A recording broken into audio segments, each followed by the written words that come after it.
Hi guys, we got a little problem here. This is the silcock on the side of the house here. It's pretty close to the door. So when I got the handle on there, it was a 90-degree handle. I remove the handle every time because I don't want somebody bumping it or turning the water on by accident. This is a porch, but I don't want all the water right here. So what the problem we got over the winter, I think this froze or something, but this is leaking and I want to replace it. And I think this is a crimped PEX valve. I'm not sure. I gotta go inside and look. But what I bought was a push-in style, and so this is a Sharkbite. You just push in, and then what I bought is a brass cap with washer, and I can thread that on there, and then nobody will turn this on and have an accident without forcibly taking this off. So that's what I want to do.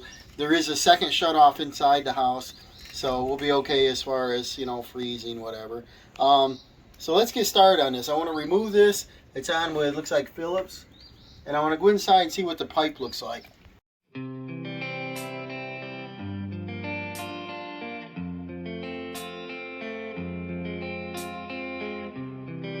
We're in the garage here, and we've got this little funky room. I'm not sure what they designed it for, but that goes to the back side of the bathroom, one of the bathrooms. So I throw junk in here, but the pipe comes out of here, 1/2-inch PEX. The only thing I didn't like is it comes out low, and we have to be up here. I'd prefer, you should have your silcock lower than the point of exit. So this isn't put in right, but the hole's there. We're going to do the same thing, and then we have to shut the water off from the inside. The only better thing is if I put a T in here with a valve so I can drain the water so it doesn't freeze. I'm not going to be concerned with that today because Dawson went on a little four-wheeler ride with his friends, and they did some creek jumping and things, and his four-wheeler is really muddy, and he wants to pressure wash today. But this valve is leaking so bad I don't want to turn it on. So this is on with a Sharkbite. It's a 1/2-inch crimp, copper crimp, and then it's got a brass, looks like around a 7/8-inch nut. So we got to take that off first. We got plenty of pipe so that we can push it out through, put the new valve in, and push it back. Let's do that. All right, I think it's going to be best, easiest if we cut this off. So you want to cut your PEX close. We checked to see that the valve was off, but there will be some residual water coming out of this. Not too worried about it. I don't care if it's cut straight now or nothing. And see that? We'll get this thing cut through. And like that. And then that's actually not too bad, but I want to cut it straight. That's good enough. And then we got to get this fitting off. I don't know, maybe the whole thing will fit on through. Let's go out on the other side, because I know the screws are all rusted. Well, the screws fell right out. Let's see if we can get the whole thing out of here. Ooh. It's not looking good, is it? We can do one of two things. Unscrew this, or we go to unscrew that fitting in there, but it's right inside the wall. So I think I'm going to grab some pliers and we'll try to do it right here. Well, I think our electrolysis problem, our rusting problem, is this is a black iron pipe. And so what we're going to do is something a little bit different. Is we're going to run that PEX right out through here. Not sure this is a good spot to have a silcock, but we need one over on this side of the house. But you see that corrosion in there, and this ball valve leaks, and I'm not sure why. They usually last forever. Now we can push this right on through. We'll grab it from the other side. So this wall is pretty thick.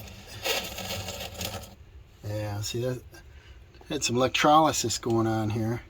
Brass. We got 3 different things happening here. Plastic. We have a copper crimp, a brass, an iron, back to brass. So what we need to do now is our pipe is long enough. I'm going to fish it out through and see if it stays out there.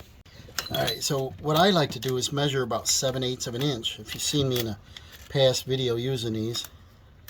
You get 2 clicks, and I don't want to gamble and hope I'm in far enough because I don't want leaking inside the wall, obviously. So got a little mark.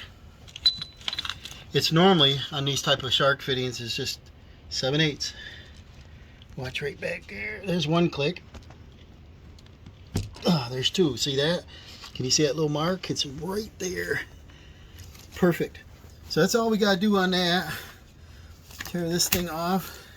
Now we got to get 2 screws in there. The holes where it was, they got a little damage on them, so we're going to put in a larger screw. Now I want to keep this centered in the hole. You see this got a little damage in this cedar siding, so I want to make sure I catch into something good here. We want to get them about horizontal. Actually, they probably be better not to have it horizontal, because the hose would come down like this and turn, and if I turn that, what do you think of that, guys? The hose would go that way. I'm thinking that might even be a better idea, which I can change easily because these Sharkbite fittings turn. I like that. This being on the side, my hose would go over here, wouldn't come out into our space because our door's right here. And I got some larger screws, but these might bite better. They're 5/16. If I don't drop them here and lose them, I'll run these in with a drill. But I kind of like this idea, and I'll get into some decent material here. Yeah, they got a little torque on them babies.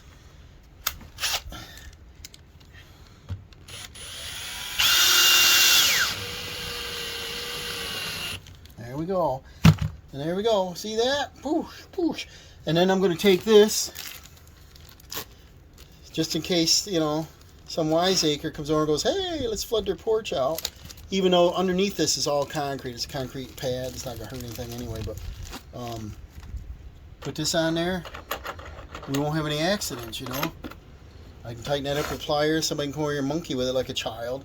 And then they're not going to be able to unspin that without having pliers on it. So let's go in, turn the water on, and let's test this out. Turn the water back on.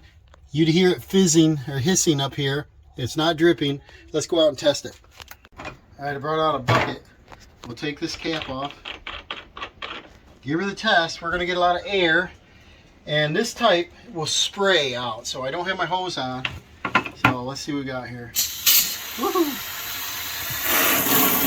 Yeah, we got nice pressure. And it doesn't leak. And the other thing I liked about this is, look, there's no seam like on that other hose bib. Let me show you. See, the difference here is this has a separate connection right there. And that's where it was leaking out of, and it was spraying out of here, the top of this. And so this is one solid piece. So I think this is going to be much better. And then I've got my Craftsman rubber hoses I use. And we're going to get this all set up so Dawson can do his pressure washing on his four-wheeler. It's early in the spring, remember, so we got to make sure she doesn't freeze. So I'll drain this back out when we're done. And thanks for watching. And so now it's time to go wash the truck and the four-wheeler. And we'll see you on the next one, guys.